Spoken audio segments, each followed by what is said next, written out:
अस्सलाम वालेकुम स्टूडेंट्स, कैसे हैं? उम्मीद है आप खैरियत से होंगे। आज हम शुरू करने जा रहे हैं बेटा 9th क्लास की मैथ्स। तो 9th क्लास की मैथ्स शुरू करने से पहले मैं आपको बता दूं इसके इंट्रोडक्शन में कि हम पहला यूनिट करने जा रहे हैं। तो यूनिट नंबर 1 में हम क्या करना है, बेसिकली आपको पता है कि यूनिट नंबर शुरू होता है 1 जो है मैट्रिक्स के बारे में।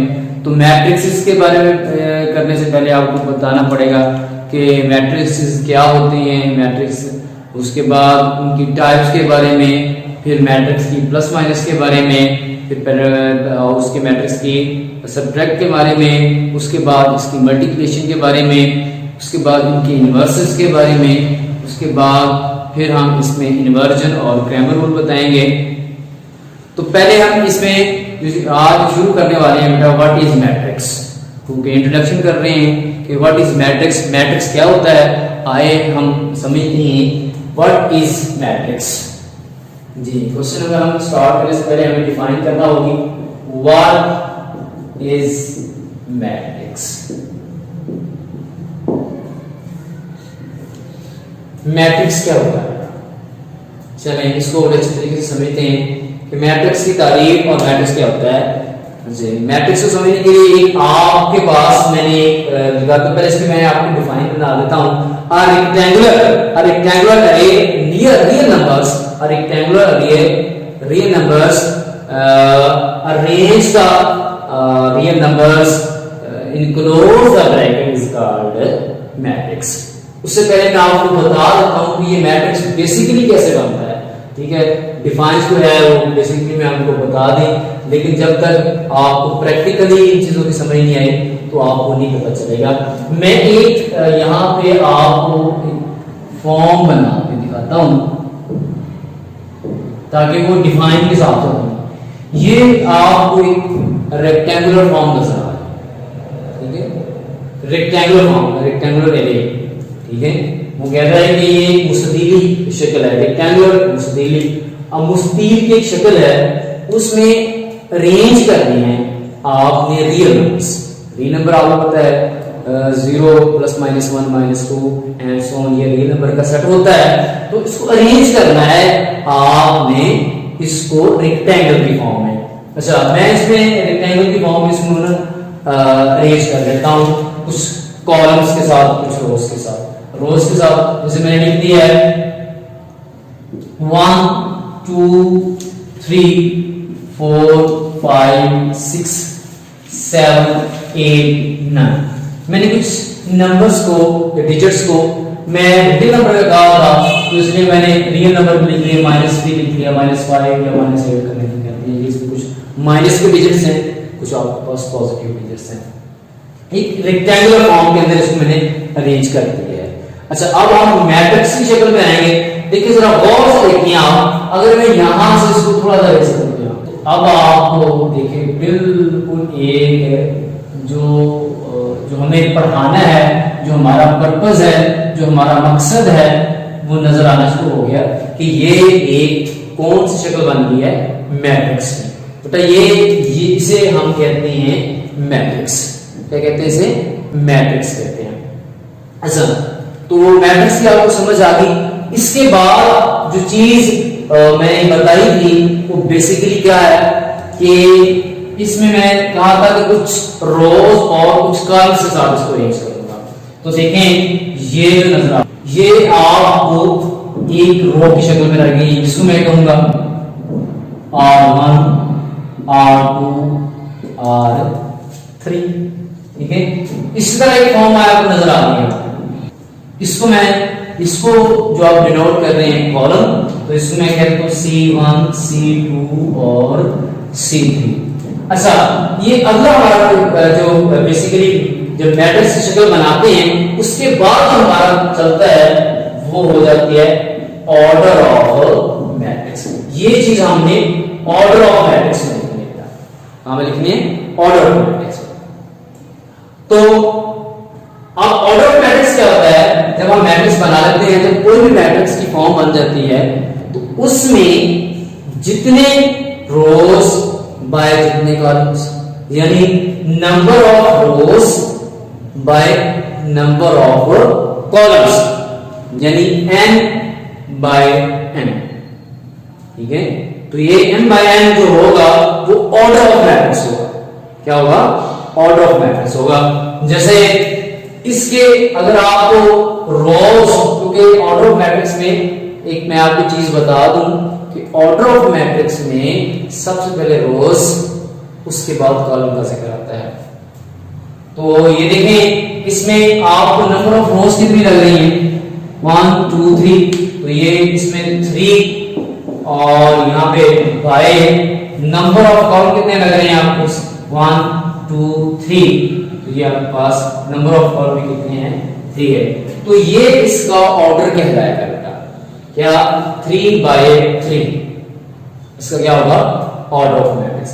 बेटा इसकी भी समझ आ गई। एक जो चीज आज जो पढ़नी है वो बेसिकली ये है इक्वल मैट्रिक्स। इक्वल मैट्रिक्स क्या होता है, यानी दो मैट्रिक्स की इक्वलिटी क्या है, ये हम देखते हैं। इक्वलिटी कैसे हो सकती है?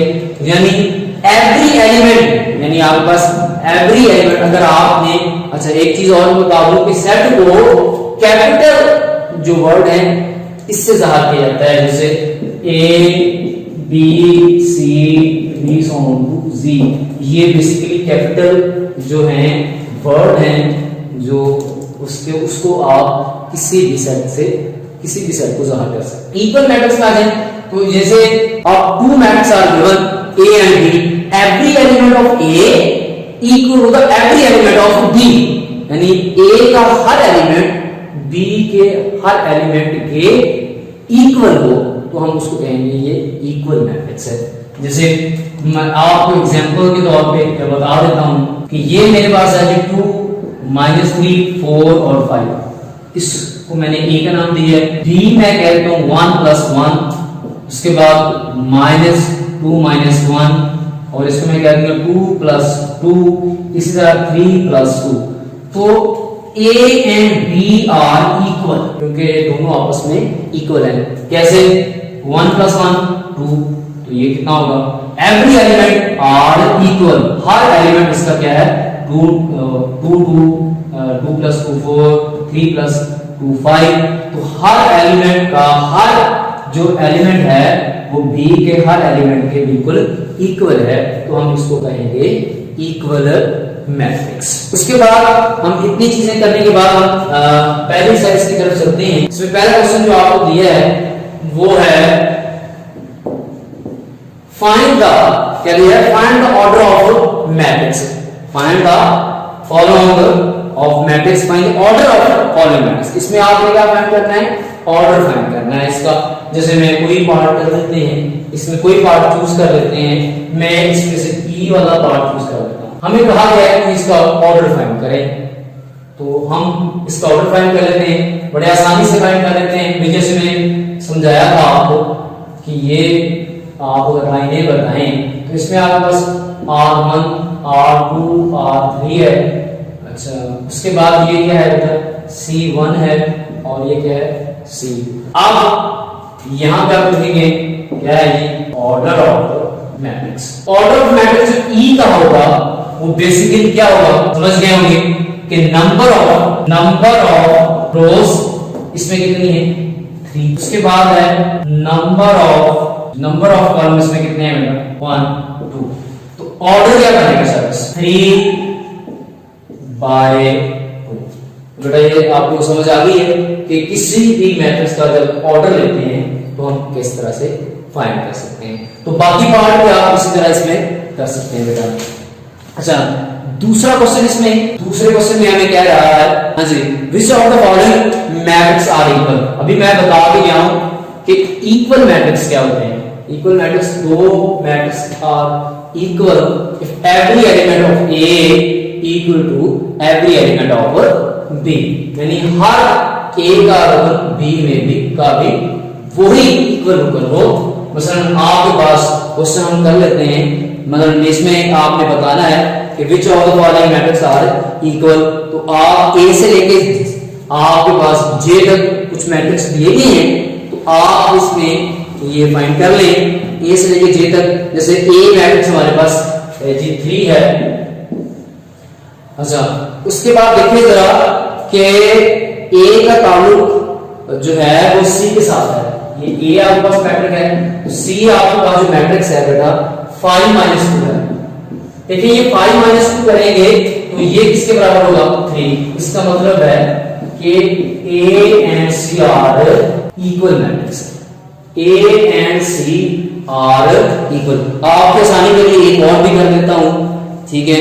अब ए जो है वो सी के साथ है, इसी तरह बी जो है वो मैट्रिक्स आप भी कोशिश करें साथ में। बी जो है वो आई के साथ जो है इक्वलिटी है इसकी। इसी तरीके से जो है एच के साथ एच ई एच और जो जे है वो आपस में इक्वल है। इसी तरीके से जो है हमारा एफ है वो जी के इक्वल है। तो ये उम्मीद है कि आप खुद ये सारे क्वेश्चंस कर लेंगे क्योंकि हमने इसमें इक्वलिटी फाइंड कर। अच्छा, उसके बाद जो लास्ट में हमारा क्वेश्चन है वो है क्वेश्चन नंबर 3। क्वेश्चन नंबर 3 में हमने क्या करना है, find the value of A B C D. अच्छा, कहता है दो मैट्रिक्स जो हैं इक्वल हैं। कहा है इसमें, हमें कहा गया है। अच्छा, चाहे आपको दिखने में जैसे नहीं लग रहा है, इक्वल नहीं है क्योंकि इक्वल की आपने अभी करीब पढ़ ही गए। कहते हैं ये दोनों इक्वल है। आप ए बी सी डी की वैल्यू फाइंड करें, ऑब्वियसली ये दोनों इक्वल ही है क्योंकि जब आप ए बी सी डी की वैल्यूज पे पुट करेंगे तो दोनों जो मैट्रिक्स होंगे वो इक्वल ही आएंगे। जैसे इसमें वैल्यू देते हैं हमारे पास, मैंने आपको इस तरह बताया था कि हमने इजी और आसान मेथड से इसको करना है। तो इसलिए दोनों को पहले हम मसावात बना लेते हैं, यानी a प्लस सी को ब्रैकेट से बाहर निकाल के, या आपको पता है कि हर एलिमेंट को सेकंड एलिमेंट एवरी एलिमेंट की इक्वल होता है। अच्छा, इसको हम इक्वेशन नंबर 1 कह दिया। इसी तरह के c - 1 इज इक्वल टू 3, इसको सेकंड नंबर मैंने कह दिया।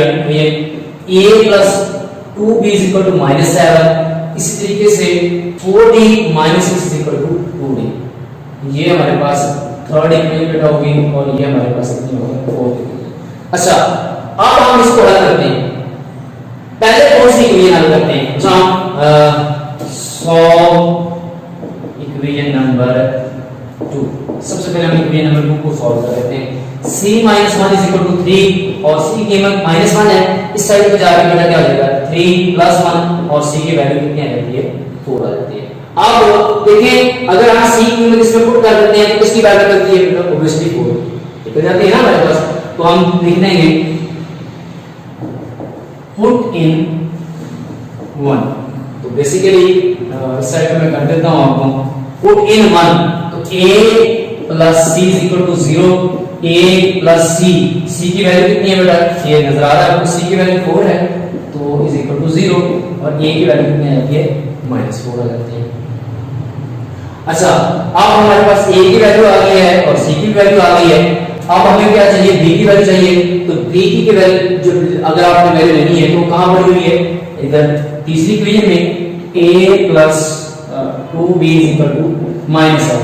तो a की वैल्यू हमारे पास -4 है plus 2b is equal to -4 जी, 2b is equal to -4 plus 4 क्योंकि -7 प्लस 4 हो जाएगा, तो -7 इधर है प्लस उधर है 4 हो जाएगा जी। कितना आ जाता है -3 और 2 उसके साथ मल्टीप्लाई हो रहा है तो -3/2 ये आपके पास b की वैल्यू आ जाती है। इसी तरह से d की निकालनी है तो d हमारे पास 4d - 6 is equal to 2d। तो ये एक जैसे वेरिएबल कर लेते हैं 4d और इधर आके माइनस का 2d हो जाएगा और ये 6 उधर जाके प्लस का हो जाएगा। तो 4d - 2d is equal to 2d is equal to 6 और 2 इस d के साथ मल्टीप्लाई हो रहा है, उधर जाके ये हो जाएगा डिवाइड। तो d की वैल्यू कितनी आ जाएगी 3 आ जाती है। तो देखिए हमारे पास उसने कहा था find the value of a b c d।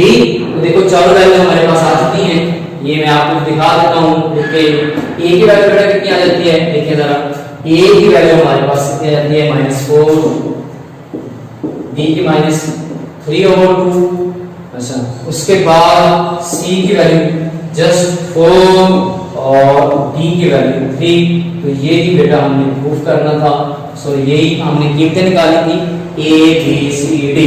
तो आज हमने एक्सरसाइज हमारी फुल की है 1.1 और अगले लेक्चर के लिए इंशाल्लाह दोबारा हाजिर होऊंगा। तब तक के लिए अल्लाह हाफ़िज़।